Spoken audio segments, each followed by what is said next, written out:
Yeah, you do that.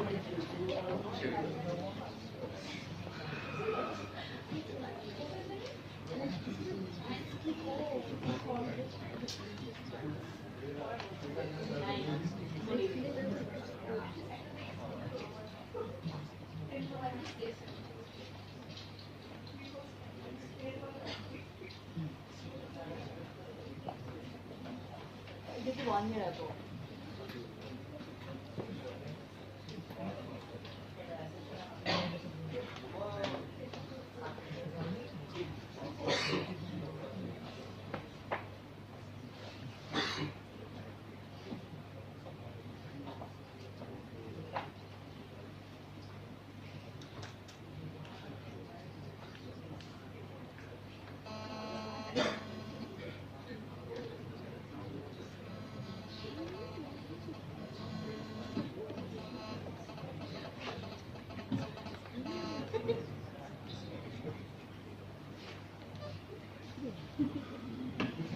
Yes, sir.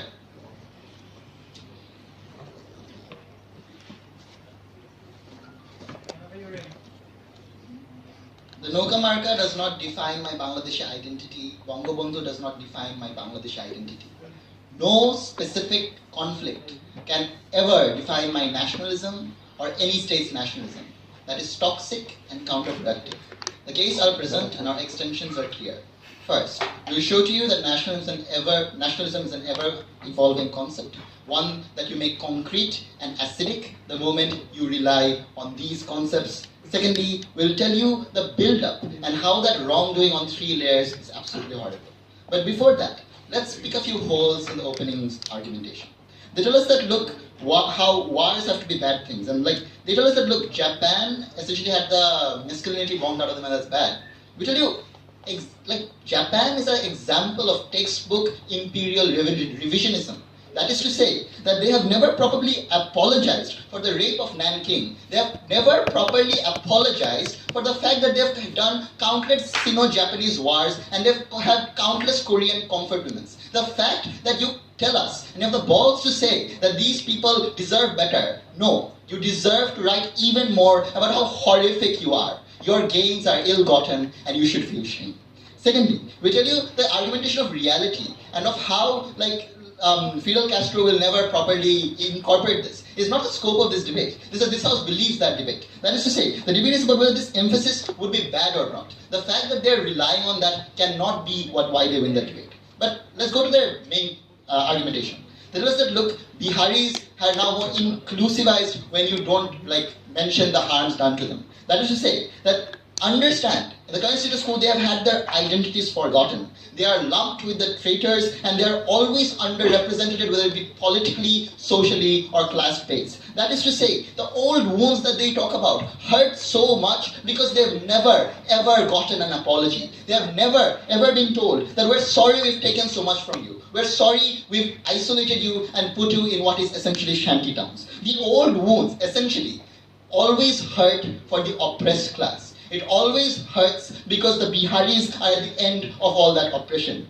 The woman that Alibai talks about was vitriolic because she was seething with 40 years of unforgiven hate. The moment you put an emphasis on all the horrific shit you did to them is the moment they aren't that vitriolic. It's the moment they're likely to weave better into the national fabric you want to make. It's the moment you have more inclusivity for these forgotten people.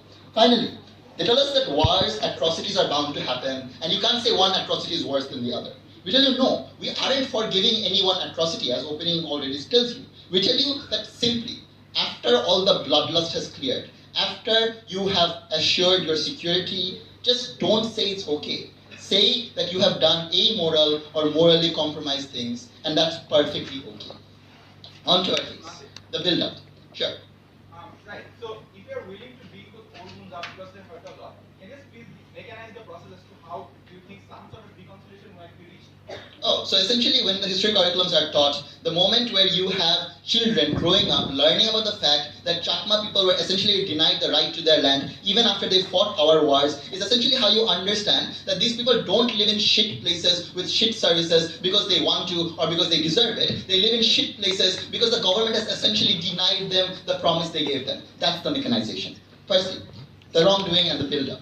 One, the plundering of minorities that happen in conflict times. That is to say, during conflicts, you need resources and supplies to win wars. Those are the bleak realities. This comes in part from taking of vulnerable minority land. The example illustration being that Hindus that escaped the violence during the Pakistani-Bangladesh war, their lands were promised to militias in Bangladesh because that's essentially their reward for fighting. If you don't emphasize the horrific truth of what you stole from these minority communities, they are lost from the social consciousness. That is to say, you never understand their deprivation. You never understand their hate, their isolation. The moment you create a national fabric that actively apologizes for these people and actively tells them that, look, we've taken your land, is the moment they're more likely to come here and say, okay, we'll take part in your elections. We'll be someone who's part of a Bangladeshi narrative, not a Muslim one. That is to say, on a secondary level, there's always cooperation with evil actors in terms of conflict situations. Because of how conflicts play out, there are amoral actors that you have to pair up with to take certain victories. That is to say, to win wars, you need to cooperate with militias. You keep these alliances even post-conflict. You need arms from somewhere, right? You keep these alliances even post-conflict because they have rewarded you. The moment you don't acknowledge the fact that you took help from these people, the next generation, or the people who come around, essentially are not informed of the fact that Hefajat-e-Islam was a terrorist cell that essentially aided this organization. It's the fact these people don't understand that the cooperation with these harmful people has assimilated into your political culture. The moment you actively emphasize that is the moment you have more informed voters, is the moment you have people who actively understand that. Finally, and most importantly, the cycle of conflict. The frame of this is very important because the cycle of conflict always occurs in places where there are civil conflicts. That is to say, like Rwanda.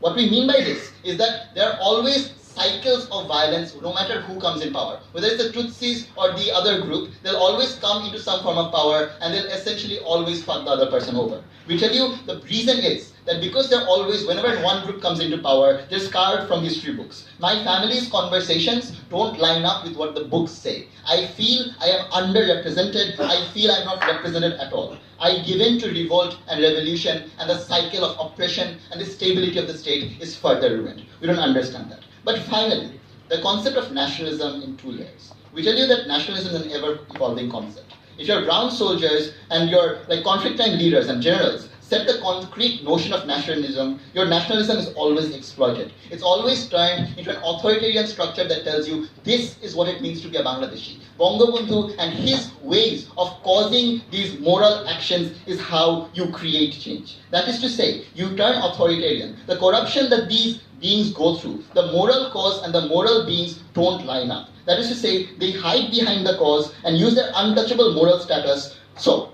when problems in post-conflict economies arise or happen, they actively use these minorities or use the scoured people to essentially hide behind them and say, look, we can't be bad, we fought for your cause. But the immoral actions they did are never turned. Finally, we tell you that our nationalism puts the reality of the cause into focus. It lets people be properly in line with their state's ambitions. That is to say, that we'd rather emphasize why these minorities are in the places they are. We'd rather show to you that the concentrated face of nationalism is when people are properly informed, proud to propose.